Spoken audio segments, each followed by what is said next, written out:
जय मसीह के सारे मसीह भाई बहनों को प्रभु आप सभी को बहुत तार से ब्लेस करे। आप एक विश्वासी हो तो पहले आपको रहने के तरीके बदलने होंगे। अतः जब हम प्रभु में आते हैं, प्रभु में ग्रहण करते हैं, तो हमें पहले अपने आप को शांत रखना होता है। जितना ज़्यादा हम अपने आप को शांत रखेंगे उतना ही अच्छे से हम प्रार्थना कर पाएंगे। और शांत रखने का मतलब है अपने आप को जितना ज़्यादा प्रभु की ओर अपना ध्यान रखेंगे उतना ही परमेश्वर हमें बोलने का और प्रार्थना करने का और वचन समझने का सामर्थ्य देता है। आमीन।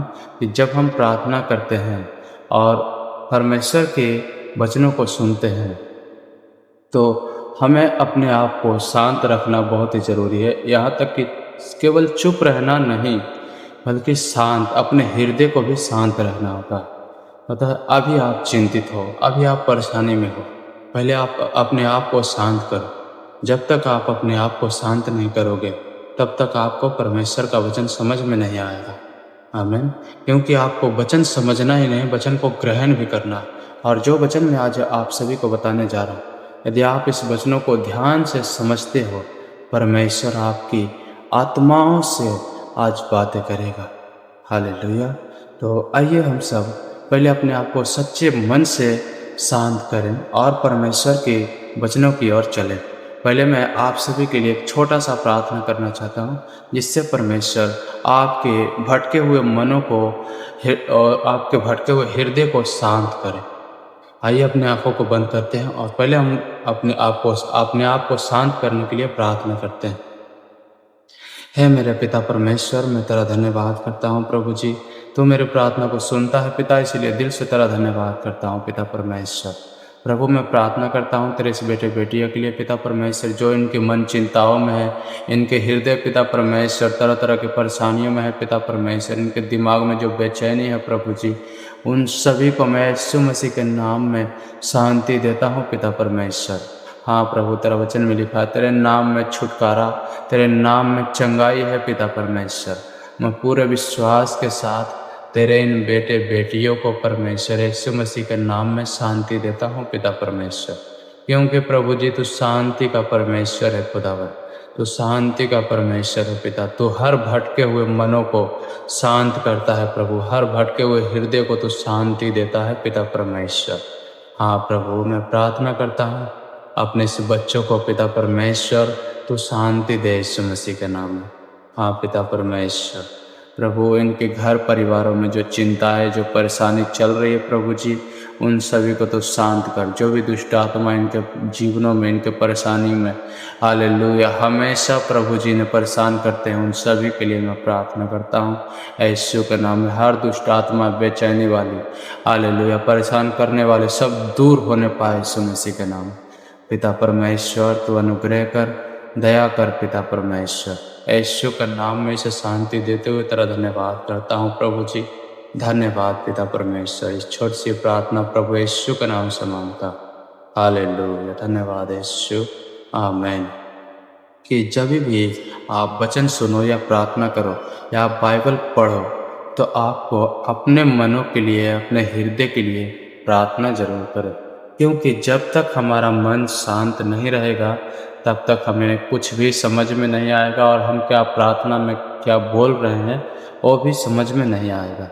तो आइए हम सब परमेश्वर के वचन की ओर चलते हैं। ये वचन है यूहन्ना 16:25 से यदि हम पढ़ते हैं तो परमेश्वर का वचन कुछ इस तरह कहता है, मैंने ये बातें तुमसे दृष्टांतों में कही, परंतु वो समय आता है कि मैं तुमसे फिर दृष्टांतों में नहीं कहूँगा। आमीन। पहले आप इस वचनों को समझो कि आप जब परमेश्वर के अभी वचन पढ़ रहे हो, हालेलुया सुन रहे हो, परमेश्वर आपने देखा हो कि हर वचन परमेश्वर ने अपने चेलों को दृष्टांतों के बारे में ही क्यों कहा, क्योंकि परमेश्वर भी आपको समझाना चाहता है। इसलिए परमेश्वर ने कहा जो बातें मैंने अभी आज मैं तुझसे दृष्टांतों में कहता हूँ, लेकिन एक समय ऐसा आएगा कि मैं तुमसे वो बातें दृष्टांतों में नहीं कहूँगा, परंतु खोल कर तुम्हें पिता के विषय में बताऊँगा। आमीन। कि जिस तरह से अभी मैं तुमसे बता रहा हूँ, दृष्टांतों में बातें कर रहा हूँ, लेकिन एक समय ऐसा आएगा कि मैं खोल कर तुम्हें पिता के विषय में बताऊँगा। आमीन। यदि आप जानना चाहते हैं ना, तो सच में परमेश्वर आपको बहुत ऐसे ऐसे रहस्यों को दिखाएगा जो संसार ने, हालेलुया, संसार तो सोचा भी नहीं होगा ऐसे इसके बारे में। यदि आप विश्वासी हो तो आप परमेश्वर में विश्वास योग्य बने रहो। बहुत से ऐसे राज्य हैं जो परमेश्वर आप सभी को बताना चाहता है, खोल कर आपसे परमेश्वर बातें करना चाहता है। क्या आप इस योग्य हो कि आपसे परमेश्वर खुलकर बातें कर सके? पता है, परमेश्वर बहुत से ऐसे लोग हैं जिससे बातें करना चाहता है, लेकिन हम मनुष्य हैं जो सुनना नहीं चाहते, बस अपना दुख दर्द परमेश्वर को सुना देते हैं, प्रार्थना करते हैं और उठकर चले जाते हैं। लेकिन यहाँ क्या लिखा है कि मैं भी तुमसे खोल कर तुम्हें पिता के विषय में बताऊंगा। आमीन। बशर्ते ये है कि आप सुनना चाहते हैं या नहीं। यदि आप सुनना चाहते हैं तो सच में परमेश्वर आपको अपने रहस्य के बारे में, अपने पिता के बारे में आप सभी को बताएगा। यदि हम आगे पढ़ते हैं, हालेलुया, कि उस दिन तुम मेरे नाम से मांगोगे और मैं तुमसे ये नहीं कहता कि मैं तुम्हारे लिए पिता से विनती करूँगा। आमीन। क्योंकि पिता तो आप ही तुमसे प्रेम रखता है। हालेलुया। समझने वाली बातें हैं। परमेश्वर क्या कहता है कि उस दिन मेरे नाम से तुम जो मांगोगे, हालेलुया, मैं तुमसे ये नहीं कहूँगा कि मैं अपने पिता से विनती करूँगा कि वह तुम्हें दे, बल्कि जब तुम प्रार्थना करोगे तो पिता वो चीज़ें तुम्हें खुद देगा। क्योंकि यहाँ लिखा है पिता आपसे वो खुद ही आपसे प्रेम करता है। आमीन। सच में परमेश्वर आपसे बहुत ज़्यादा प्रेम करता है। आपसे अपने मनों की बातों को वो करना चाहता है। पता है, हम मनुष्य होते हैं ना, तो हम परेशान होते हैं तो हम सोचते हैं कि हमारी बातों को कोई सुने, कोई समझे, लेकिन ऐसा कोई हमें मिलता ही नहीं। और मिलता भी है तो हम उसे बताते हैं थोड़ा सा, और वो मजाक में उड़ा देता है।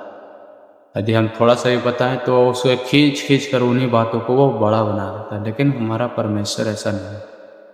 वो ढूंढ रहा है ऐसे मनुष्य को कि कोई है ऐसा जो हमारे वचन को समझे और मैं उसे अपने रहस्य के बारे में, अपने राज्य के बारे में खुलकर बताऊं। हालेलुया। इसलिए आप विश्वासी हो तो आप इस योग्य रहना कि परमेश्वर आपसे बातें करते समय परमेश्वर शर्माए ना। हालेलुया।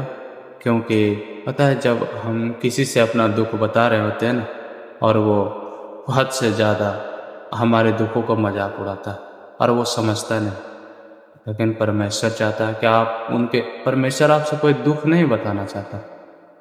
हालेलुया। परमेश्वर आपको वो चीज़ें दिखाना चाहता है जो संसार नहीं देख सकता। वो चीज़ें आपको महसूस कराना चाहता है जो संसार कभी महसूस नहीं कर सकता। आमीन। इसलिए मैं यही कहूँगा कि आप परमेश्वर में विश्वास योग्य रहें। परमेश्वर आप सभी को बहुत प्यार से ब्लेस करें। मैं आशा करता हूँ ये वचन आप सभी को समझ में आया होगा। सही भाव उनको जय मसीह की। God bless you. आमीन।